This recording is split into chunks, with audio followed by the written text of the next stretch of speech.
Assalamualaikum warahmatullahi wabarakatuh. Perkenalkan kami dari kelompok 6 yang beranggotakan saya sendiri yang namanya Diana dan rekan saya Jaskian Laziza. Kami akan mempresentasikan hasil kerja kami selama beberapa minggu ini.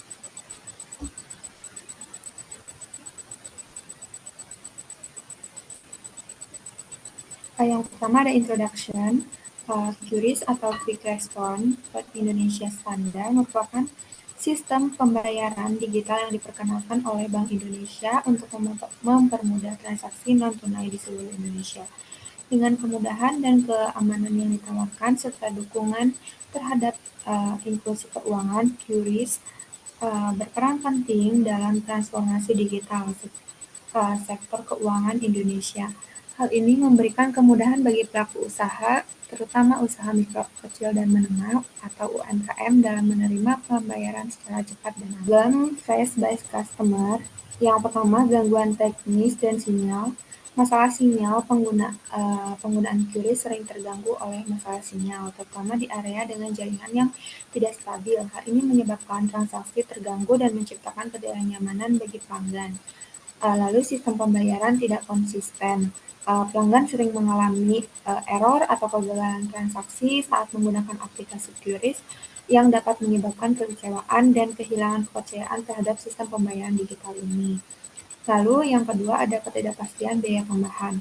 Biaya tambahan, beberapa pelanggan merasa keberatan dengan biaya tambahan, misalnya 500 perak hingga 1000 yang dikenakan dalam transaksi QRIS. Walaupun nominalnya kecil, biaya tambahan ini dianggap memberatkan, terutama untuk pengguna yang sering bertransaksi menggunakan QRIS.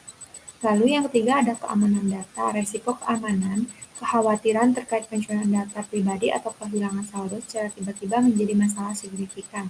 Ketidakpastian tentang tingkat keamanan transaksi membuat beberapa pelanggan enggan untuk sepenuhnya bergantung pada QRIS sebagai metode pembayaran. Lalu yang keempat, ketergantungan digital. Ketergantungan pada sinyal dan baterai. QRIS ini membutuhkan sinyal yang stabil dan ponsel yang memiliki baterai yang cukup.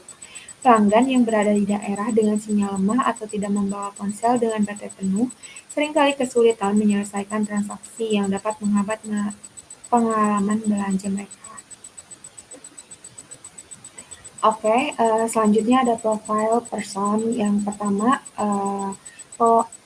narasumber kami ada Andi Putra Hartanto, umurnya 20 tahun, jurusan Administrasi Bisnis Telkom University, dan yang kedua ada Dinda Syarifah Marsiah yang berumur 22 tahun, yang kedua ada Dinda Syarifah Marsiah yang berumur 22 tahun, jurusan Bisnis Administrasi Telkom University. Dan selanjutnya ada interview result. Yang pertama ada keinginan. Pengguna QRIS mengutamakan kemudahan dan kepraktisan dalam bertransaksi tanpa perlu membawa uang tunai atau kartu debit dan kredit. Mereka juga menikmati fitur diskon atau cashback yang tersedia pada kesempatan tertentu saat menggunakan QRIS. Lalu kebutuhan, QRIS dianggap memudahkan pengguna dalam mengelola pengeluaran karena riwayat transaksi dapat diakses dengan mudah melalui aplikasi. Sementara pengguna juga mengharapkan perbaikan pada kualitas sinyal untuk memastikan transaksi berjalan lancar tanpa gangguan jaringan. Lalu yang selanjutnya, masalah yang sering muncul. Tantangan utama yang sering dihadapi yaitu masalah sinyal, terutama di area dengan jaringan yang tidak stabil, serta kekhawatiran mengenai biaya tambahan saat menggunakan QRIS, meskipun sebagian besar pengguna merasa biaya tersebut masih wajar dibandingkan dengan kemudahan yang diperoleh. Lalu ada pola perilaku. Yang pertama, narasumber kedua merasa penggunaan QRIS membuat lebih impulsif dalam berbelanja karena kemudahan akses di berbagai tempat, sedangkan narasumber ke-1 tidak merasakan impulsif dalam penggunaan QRIS. Lalu, pengguna lebih memilih transaksi digital sebagai metode pembayaran utama karena lebih efisien dan cocok dengan gaya hidup modern.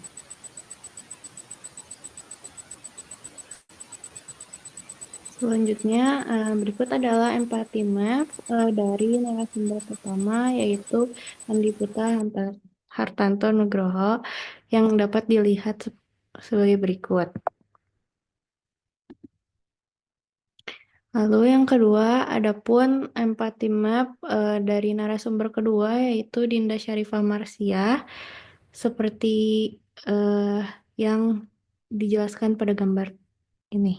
Berikutnya, adapun konteks mapping yang kami buat yaitu sebagai berikut.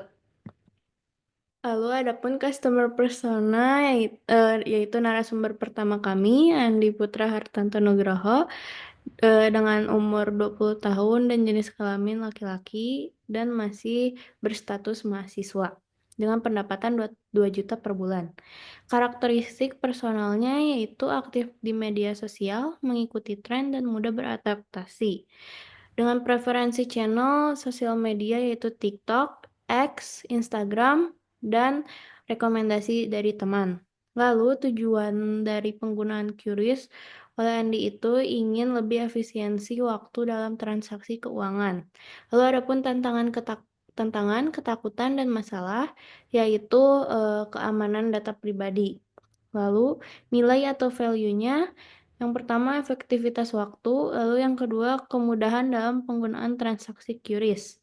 Lalu adapun masalah dalam keputusan pembelian yaitu sinyal kurang baik, sistem error, dan baterai handphone yang habis. Lalu adapun solusinya yaitu double check sebelum melakukan pembayaran hingga terkonfirmasi selesai atau terbayar. Lalu adapun customer persona kedua, yaitu narasumber kedua kita, yaitu Dinda Syarifah Marsiah. Dengan berumur 22 tahun dan jenis kelamin perempuan, sama halnya dengan Andi, masih berstatus mahasiswa dengan pendapatan 1 juta per bulan. Karakteristik personal Dinda, yaitu aktif sosial media, mempertimbangkan rekomendasi teman atau words of mouth, lalu mengikuti perubahan zaman. Dan preferensi channelnya yaitu sosial media, TikTok, Instagram X, dan rekomendasi dari teman. Lalu adapun tujuan penggunaan QRIS-nya yaitu ingin lebih efektif dalam mengelola transaksi keuangan. Adapun tantangan, ketakutan, dan masalah yaitu keamanan privasi dan data. Lalu yang kedua, terbentuk perilaku impulsif buying. Lalu nilai atau value-nya, efektivitas waktu dan kemudahan saat pemakaian QRIS.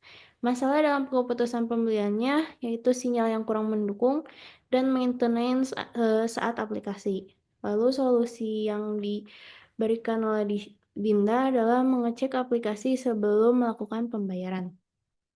Adapun conclusion dari ketergantungan bertransaksi QRIS ini, yaitu penggunaan QRIS dianggap praktis dan efisien, terutama oleh generasi muda. Namun, masalah sinyal yang lemah sering menghambat transaksi. Pengguna juga mengkhawatirkan keamanan data dan merasa biaya tambahan terkadang memberatkan. Di sisi lain, kemudahan akses dan promo mendorong perilaku belanja yang lebih impulsif pada beberapa pengguna. Lalu, adapun solusi yaitu hasil diskusi bersama mengenai solusi untuk narasumber pertama, yaitu Andi Putra Hartanto Nugroho. Yang pertama, membuat anggaran harian yang mencakup penentuan untuk pengeluaran tunai dan digital. Ini dapat membantu menyadarkan Andi akan penggunaan uang dan meminimalkan ketergantungan pada satu metode pembayaran. Lalu yang kedua, membuat catatan pengeluaran pada notes di handphone, baik yang dilakukan dengan QRIS maupun tunai. Lalu yang ketiga, menetapkan batasan untuk pengeluaran harian dengan menggunakan uang tunai, sehingga Andi tetap menggunakan metode pembayaran tradisional. Lalu adapun solusi untuk narasumber kedua yaitu Dinda Syarifah Marsiah. Yang pertama, pisahkan penggunaan akun e-wallet dengan satu akun khusus untuk kebutuhan utama dan akun lainnya untuk pengeluaran tambahan sehingga keuangan lebih tertata. Lalu yang kedua, gunakan metode pembayaran campuran, misalnya QRIS untuk transaksi besar dan uang tunai untuk pembelian kecil atau kebutuhan yang tidak penting. Lalu yang terakhir yaitu aktifkan notifikasi dan laporan harian pada e-wallet yang bertujuan untuk memantau serta mengendalikan batas transaksi harian secara rutin.